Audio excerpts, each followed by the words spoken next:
सौर मंडल, अंतरिक्ष में हमारा घर। हमारा सूरज सौर मंडल के बीचों बीच है। 8 ग्रह और लाखों छोटे छोटे एस्ट्रॉइड्स या क्षुद्र ग्रह लगातार इस सूरज के चक्कर लगाते रहते हैं। इन 8 ग्रहों को 4-4 में बांटा गया है।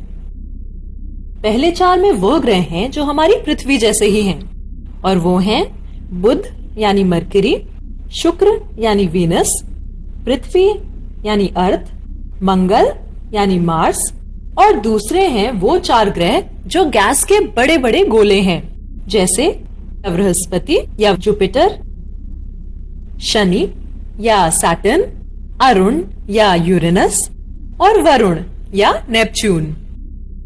बुध, शुक्र, पृथ्वी, मंगल, बृहस्पति, शनि, अरुण और वरुण। बुध या मरकरी सौर मंडल का पहला ग्रह है।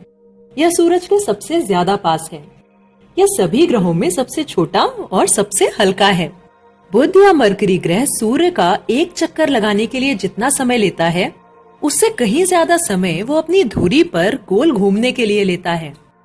यानी उसका 1 साल उसके 1 दिन से छोटा होता है, और इसी कारण इस ग्रह के तापमान में बहुत ज्यादा बदलाव आते रहते हैं।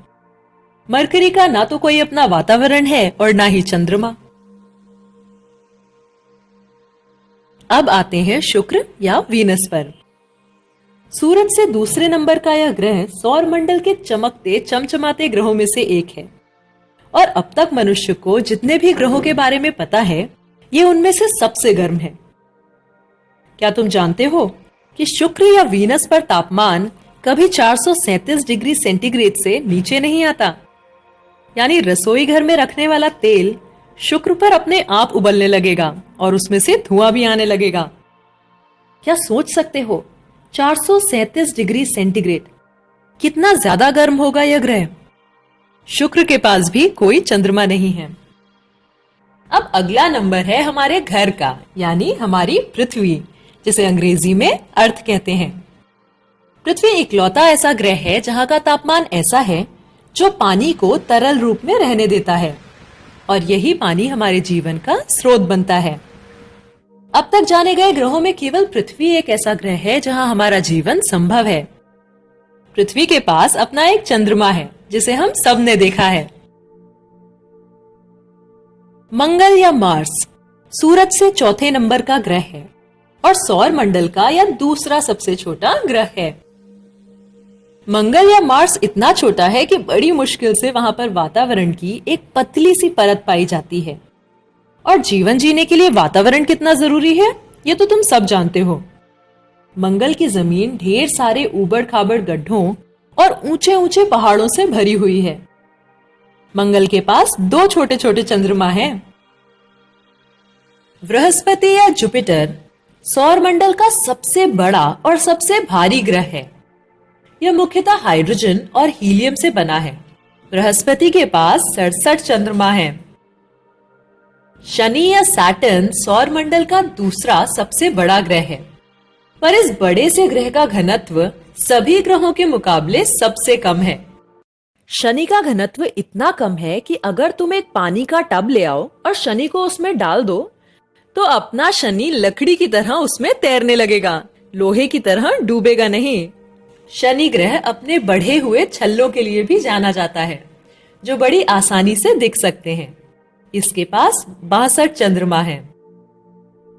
अरुण या यूरेनस तीसरा सबसे बड़ा ग्रह है और सबसे ठंडे ग्रहों में से एक है।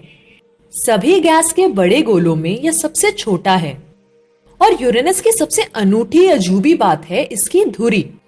बाकी सब ग्रह एक खड़ी या टेढ़ी धुरी पर घूमते हैं, पर यूरेनस की धुरी आड़ी है। इसके पास 27 चंद्रमा हैं।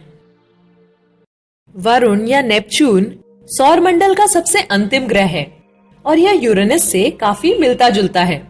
यह सूर्य से इतना दूर है कि नेपच्यून का 1 साल पृथ्वी के 164 सालों जितना लंबा होता है। नेपच्यून के पास 14 चंद्रमा हैं। अगर हम ग्रहों के आकारों की तुलना करते हैं तो उनके बीच का अंतर और भी साफ हो जाता है। आकार और भार के हिसाब से बृहस्पति, या जुपिटर सबसे बड़ा है और बुध या मरकरी सबसे छोटा। लेकिन बृहस्पति या जुपिटर जैसे विशाल ग्रह की तुलना भी जब हम अपने सूरज से करते हैं तो सौर मंडल का यह सबसे बड़ा ग्रह भी छोटा सा लगने लगता है। हमारा सूरज ना तो ग्रह है ना सैटेलाइट, यह सौर मंडल का एक तारा है, यानी इससे ऊर्जा निकलती है, इसका अपना प्रकाश होता है, ग्रह इससे प्रकाश लेते हैं। हमारे सौर मंडल के भार का लगभग 99% भार तो सूरज का ही बना होता है। सूरज के केंद्र में लगभग 62 करोड़ टन हाइड्रोजन प्रति सेकंड हीलियम में बदलती रहती है और इससे पैदा हुई ऊर्जा पृथ्वी पर हमारी जरूरतों को सालों तक पूरा करने के लिए सक्षम है। लेकिन लगभग 50 करोड़ सालों में सूरज धीरे धीरे और भी गर्म और गर्म होता चला जाएगा और एक समय आएगा जब यह गर्मी पृथ्वी की बाहरी परत को गला देगी। तब सूरज बढ़ता चला जाएगा और या तो पृथ्वी को निगल जाएगा या कम से कम इसे लावा के एक समुद्र में बदल देगा। मानव जीवन का अस्तित्व तब या तो खत्म हो जाएगा या तब हम निकल पड़ेंगे सौर मंडल में एक नई धरती, एक नए घर की तलाश में। और क्या पता अगले 50 करोड़ सालों में इस रहस्यमयी आकाशगंगा का कौन सा